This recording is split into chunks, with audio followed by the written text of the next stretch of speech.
Welcome back. I'm now going to show you how to submit AI training using your custom code and LiCO templates.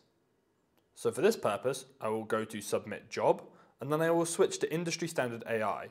For this case, I'm going to use Keras, and therefore TensorFlow as an AI framework for my code. So I'll click on Use. The system will automatically give my job a name, but I can customize it. Just like in the normal template, I will browse for a workspace folder. I will then select the container image I want to use, and I will browse for my code. So I will go for Keras image classification, and then, just like in the no-code template, there is an easy way to define the queue I want to use. I can visualize the resources available in the system. I can use exclusive or non-exclusive mode.